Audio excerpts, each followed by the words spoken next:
Insya Allah 2024 juga Insya Allah presidennya PDIP, wakilnya Insya Allah dari P3. Amin ya Rabbal Alamin.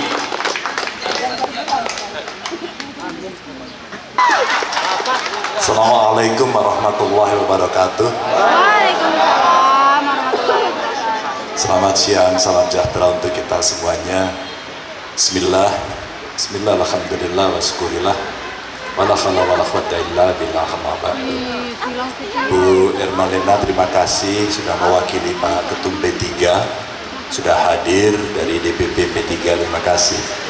Beserta seluruh jajaran dari DPP P3, Pak Muzihir, dan tentu saja dengan seluruh kepengurusan DPW yang hari ini hadir, para alim ulama, tuan guru yang hari ini hadir, terima kasih sudah berkenan menyertai kita semuanya. Mudah-mudahan doa-doa beliau bisa memberikan kita tambah semangat dan ibadah kita makin baik. Wabil khusus kalau jabatan publik itu melayani rakyat. Dan saya diantar oleh DPP saya, Mbak Yayu, Pak Made Urip, ada Pak siapa namanya ya ini? Orang yang susah keluar ya, susah keluar. Pak Rahmat dan teman-teman saya. Bapak Ibu yang sangat saya hormati, tadi waktu saya bertemu dengan PDI Perjuangan, saya ceritakan secara saya pribadi. Jadi pertama kali saya datang ke sini dalam konteks urusan publik adalah ketika protes masyarakat terhadap pendirian bandara di Praia sana. Tahun berapa ya itu ya? Mungkin sekitar 2005, 2006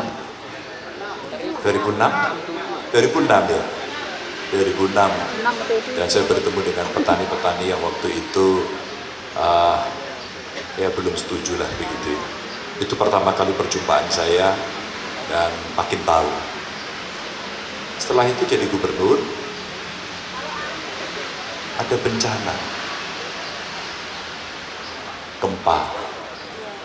Kami datang lagi bersama kawan-kawan dari Jawa Tengah sebagai gubernur. Ini membangun solidaritas antar daerah. Kami juga datang ke Palu saat itu waktu ada gempa, datang ke NTT, ke Papua, Lampung, Sinabung, kita kirim juga pasukan untuk mentradisikan bahwa bencana yang terjadi di daerah yang lain itu membutuhkan empati, membutuhkan dukungan dari tempat lain.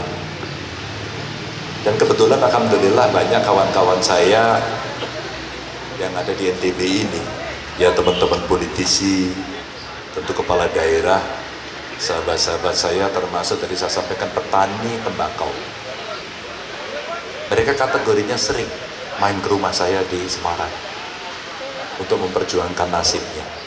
Jadi ini hubungan saya dengan NTB yang tentu saja sangat berkesan. Hanya hari ini memang saya minta izin tidak bisa berlama-lama karena ternyata jadwalnya Pak Rahmat itu kalau membuat jadwal begini ini mepet-mepet, padahal kita ingin menikmati kulinernya yang luar biasa. Saya ini penggemar ayam taliwang. Kalau kita cari di Semarang nggak ada yang kayak di sini. Sambalnya itu loh, waduh, luar biasa. Jadi kadang-kadang kita harus telepon, ada nggak yang kesini, titip dong, begitu. Ini kulinernya yang luar biasa. Ya, cita-cita saya yang belum tercapai ya naik Gunung Rinjani. Mana ya? Oh ya, ya. Itu ada kades sekarang yang luar biasa. Dulu aktivis pariwisata. Sehingga pada saat saya datang ketemu dengan kelompok milenial ngobrol-ngobrol santai di restoran, ada orang, Pak, saya yang menuliskan cerita tentang masyarakat di lereng Gunung Rinjani. Kami tidak terkenal, kami penuh dengan suasana pertanian desa. Yang ramai kalau di di menjelang maghrib itu adalah suara-suara pengajian di surau-surau. Dan itu saya tuliskan apa adanya, dan yang datang pertama adalah wisatawan asing. Saya terkesan sekali sama cerita ini karena pemerintah daerahnya membuat lomba waktu itu blog, belum model vlog. Dan kelak kemudian anak ini menjadi kepala desa sampai hari ini dan bertemu saya. Itu anak luar biasa, hebat betul. Cerita-cerita yang menggeliting, inspiratif, dan tentu saja itulah yang membuat rasa rindu orang untuk datang ke NTB ini. Dan tadi saya ceritakan sama Pak Rahmat dan teman-teman saya menyampaikan terima kasih gitu, yang luar biasa, karena dibuatkan sirkuit Mandalika, dan namanya itu juga luar biasa. Saya pikir dia karena yang buat Pak Jokowi namanya Moto JKW, ternyata enggak, tetap Moto GP gitu loh itu. Jadi ya saya terima kasih lah begitu. Sampai nggak enak Pak saya, Pak. Iya. Harusnya kan JKW yang buat Pak Jokowi kan, masa GP Pak gitu. Ya.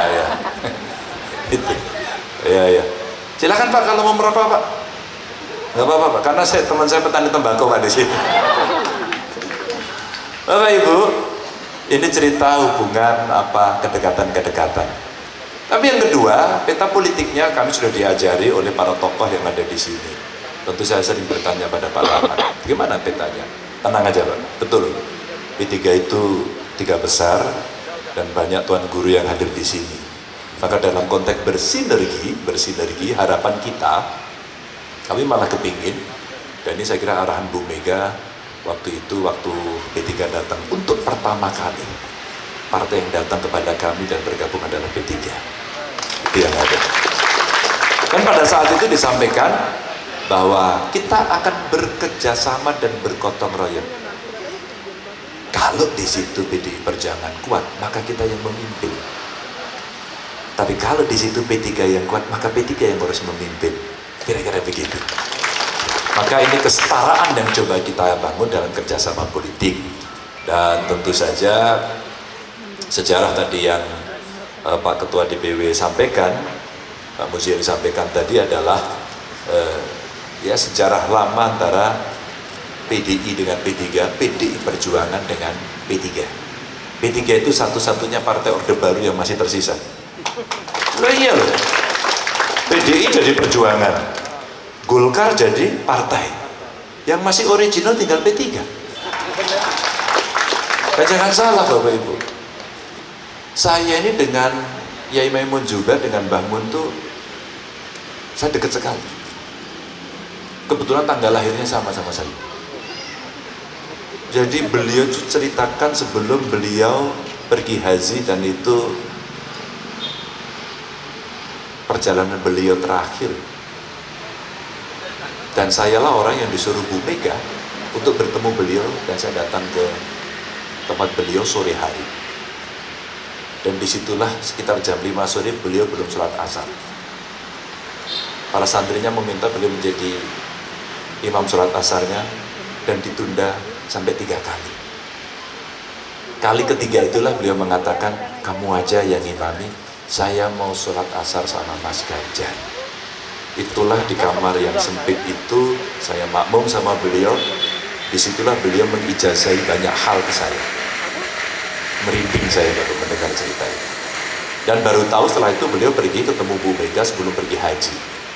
Tapi Ibu tahu nggak? Mbah Mun itu pergi haji, tiketnya hanya 1 tiket berangkat. Beliau tidak membeli tiket pulang. Merinding ya. Jadi sepertinya sudah berpamitan. Kebetulan putranya beliau Gus Yasin, wakil gubernur saya. Ya. Dan itu sejarah kerjasama PD sama PD. Dari situlah kemudian Gus Yasin cerita dengan saya banyak sekali. Bahkan waktu di Jakarta sebelum berangkat haji, setelah pertemuan dengan Bu Mega sudah dibagi satu-satu. Putranya yang ini ngelola sekolahnya, yang ini ngelola pondoknya. Bahkan satu putra beliau dikasih kunci dan beliau sampaikan, jangan dibuka lemarinya ya sebelum saya meninggal. Itu Mbah Mun ya. Menurut saya punya kedekatan khusus dan tokoh yang sangat dihormati saya kira di P3. Pasti kita merasa kehilangan, tapi saya selalu mendapatkan api semangatnya dari beliau. Itu betul-betul seorang tokoh, kalau saya boleh sebut, seorang nasionalis yang lahir dari pondok pesantren. Jadi menerjemahkan hubul watan minal iman itu saya melihat dari sosok beliau. Jadi tenang saja Bapak Ibu. Tidak ada yang meremehkan Pak, tenang aja. Kakak ipar saya juga P3 Pak ya. Dan katanya suruh maju di PNRI Pak gitu. Nah kemarin Bu Erma mau saya ajak ke sini sebenarnya. Tapi tentu double-nya tidak di sini. Karena kalau di sini saya kira lebih nyetrum gitu. Sebagai anak kiai dia lebih nyetrum untuk berbicara. Bapak Ibu, saya menyampaikan terima kasih. Tentu silaturahmi ini bukan yang pertama. Kita bertemu secara fisik, tapi secara politik kita akan bekerja jauh lebih keras dengan doa yang tidak pernah berhenti, dengan keikhlasan yang tulus, dan bagaimana kolaborasi itu kita wujudkan dengan baik. Dan tentu saja setelah ini memang kami akan berkunjung ke beberapa partai yang lain. Dengan Tuan Guru Bajang kemarin kami juga bercerita, karena ini newcomer, pendatang baru, dan kemudian saya bisa sampai di sini. Mudah-mudahan itu juga jadi energi yang besar. Karena bangsa ini terlalu besar untuk diurus sendirian. Maka bangsa ini harus kita urus bersama-sama dengan semangat yang sama, kegotong royong yang sama, dengan nilai-nilai Pancasila dan Bhinneka Tunggal Ika-nya. Tidak ada tawar lagi. Maka insya Allah kita akan menghadapi situasi tantangan ke depan yang jauh tidak mudah. Dunia yang makin multipolar, ekonomi yang sekarang belum stabil, dan Indonesia berada pada posisi yang tidak mudah. Tapi ingat, sumber daya alam kita hebat. Kita akan mendapatkan bonus demografi. Bapak Ibu, itu saya kira yang mesti kita selesaikan. Bukan cerita masa lalu, bukan cerita saling menjelekkan. Ayo mari kita hormati semuanya. Tidak membuli, tidak nge-hoax, tidak menyakiti hati, tapi kita bisa membawa politik yang beradab. Terima kasih. Mohon maaf kalau ada kekurangan. Assalamualaikum warahmatullahi wabarakatuh.